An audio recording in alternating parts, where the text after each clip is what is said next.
Assalamu alaikum mekендештер, саламатсыңар туугандар. Бүгүн биздин эжекебиз кайткенде ушул ооруга кабылып калды. Мен ошонун себебин силерге айтып коеюн деп атам. Ушул биздин кичинекей бир калкыбыздын ар бир жаранга жардам тиер деген максатта бул эжекени мен сурандым. Демек, жашыңыз 47-де. 47 жашасыз. Сиз эмнеге жалып каладыңыз, эмнеге даттандыңыз? Мен башым ооручу. Эртең менен турганда башым ооруп. Анан тез көңүл айлануу, жүрөгүм айланчу. Башымдын ичи пустота болчу. Пустота, Пустота. Анан ашказан бирдеке тургансып, ысып, анан жүрөгүм лакылдачы да. Анан оюмду бир жерге топтой албайм. Анан уйкум каччу.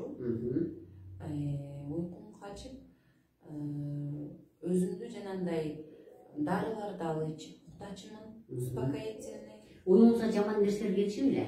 Оюма мындай жаман нерселер келип, мындай кандай десем, өзүмдү эмне болуп баратам, ушундай психически больной болуп баратамбы деген ойлор да келип, оюм аябай жаман ойлор эле келе берчү да.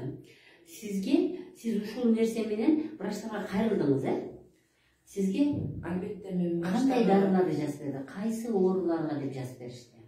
Мен бул оору менен врачтарга кайрылдым. Бирок врачтарга кайрылганда мага успокоительный дарыларды беришти. Биринчиден, анан экинчиден жанагындай ушул нерседен чыгуучу психиатрлардын өзүнүн дарылары болот экен. Психотропный деп коет. Психотропный дарыларды берди. Бирок мен аны коркуп ичкен жокмун. Себеби мен буга зависимый болуп калсам эртең күнү чыга албай каламбы деп коркуу сезими пайда болду. Ушул сиз айткан жалыктардын пайда болгонуна канча убакыт болду? Бул айткан жалыктардын пайда болгонуна 2 жыл болду. 2 жыл болду.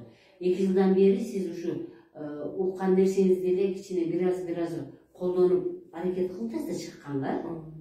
Аракет кылып, бирок толук чыга албайт атасыз.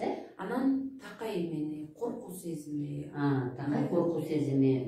Дайыма коркуу сезими деп турат. Ар бир нерсени коркуу сезим менен кабыл алам.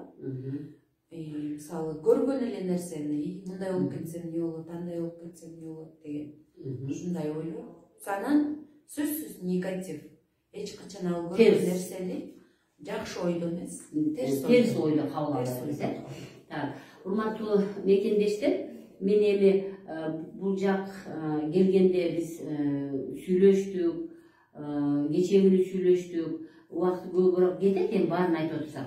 Кыскасы, бул жерде психотропный, успокоительныйларды ичип, кайра андан чыга албаганын байкап атабыз. Биринчиден. Экинчиден, бул нерсенин келип чыгуу себеби бул именно ошо психотропный таблетка менен берүү менен чыгара албайбыз да. Келип чыгуунун себеби башка нерседе экенин мен кечээ күнү бир 15 мүнөт сүйлөшүп, мен сизге түшүндүрүп бердим. Бул жак чет өлкөдө 10 ай жүргөн. Ошол 10 айдын 9 айы күнүгө эртең менен кофе ичкен. Ушундайбы? Күнүгө эртең менен кофе ичкен. Анан күнүгө ошол чет өлкө жактагылардын сүйүктүү тамагы бул сыр болгон, Значит, күнүгө быштак. Кыргызча айтканда быштак, орусча сыр, Ушул сырды кошуп жеген. Ушуну менен биздин эжекебиз ашказанды жана 12 ичегини абдан сезгентип алган. Воспаление деп коет. Гастрит жана дөөгөндүк алып келген. Бул нерсе мен дайым силерге айтып жүрөмүн. Адамдын көкүрөк көдөнү, анан ич көдөнү бар деп. Ушул көкүрөк көдөн менен ич көдөнүн ортосунда диафрагма деген эттен жасалган орган бар. Мына өйдө жакта көкүрөк көдөн, ылдый жакта ич көңдөй. Ушул диафрагманын үстүндө жүрөк жайгашкан.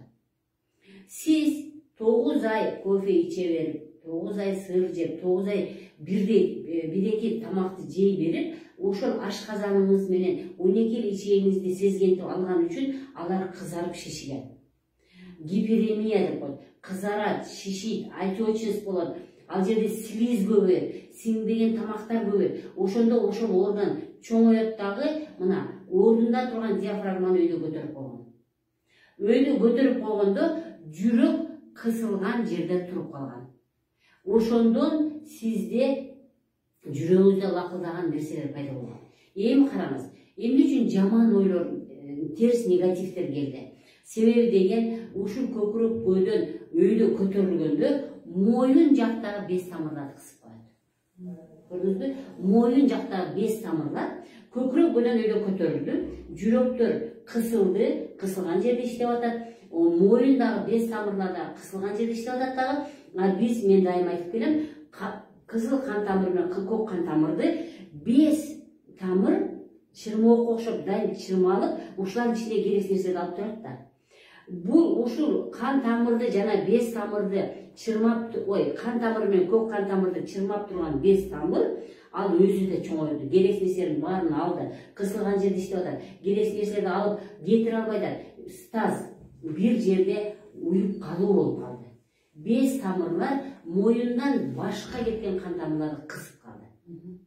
Ошондон сиз эгерде мүмкүнчүлүк бар болсо, доплерография, УЗИ сосудов шеи и головы деп коет. Моюн менен баш тамырдын, кан тамырдын ичиндеги кан айлануу деген ошону билип берген УЗИ бар. Сиз ошону тартып келсеңиз, мен сизге көрсөтөм да. Бир жагыңыздан жакшы агышы мүмкүн, экинчи жактан аз чыгышы мүмкүн.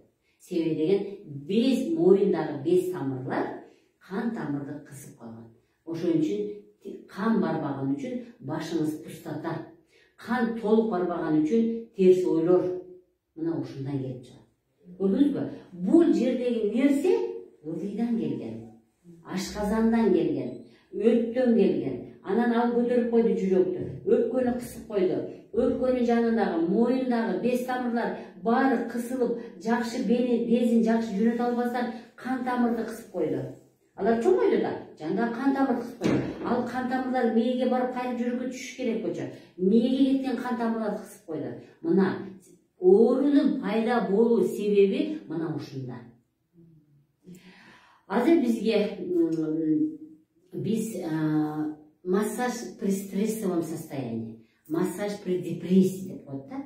Биз мындай нерсени бир гана массаж жолу менен, кан тамырга перекис водородду куюу менен гана чыгара алабыз мындай состояниеден. Анан албетте баягы мен сүйгөн сүлүктөр. Мына ушул нерсе менен дарылайбыз. Бүгүн эми 2-3 күн болду дарыланганына, дагы бир 10 күн 15 күндөн кийин эжекебиздин результатын өзүнөн угуп мен дагы силерге айтам. Кудайым шипасын берсин. Эми бардык нерсе Алладан, бардык нерсе шипа Кудайдан. Бирок Кудай айталым иштебейм ул деген. Себеби башка нерсени кылып кыйналып чыга албай аткансыздар. Эми биздин себепти да сиз жасап көрүңүз. Биз альтернативный медицинадагы врачтар дарысы жок дарылайбыз. Сиз биздин дагы дарылоо менен дарыланып көрүңүз, анан 10-15 күндөн кийин жогун айтабыз. Сиз эми жакшысы ушу Бишкекте болгонуңуз жакшы болду. Себеби деген мен айылдан мага келгендер ушинтип башында алабыз.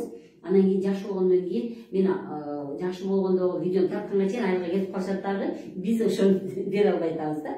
Результатты жакшы көрсөтөт, видеодон көрсөтө албай атабыз. Эми сиз ала бериңиз, шашылбаңыз. Ар нерсе акырын демек лечениянын бүткөндөн кийин кандай состояние келдиңиз, бул жөнүндө дагы айтып бересиз. Рахмат, сизге Кудай шипасын берсин. Урматтуу мекендештер, деніңіз сак болсын.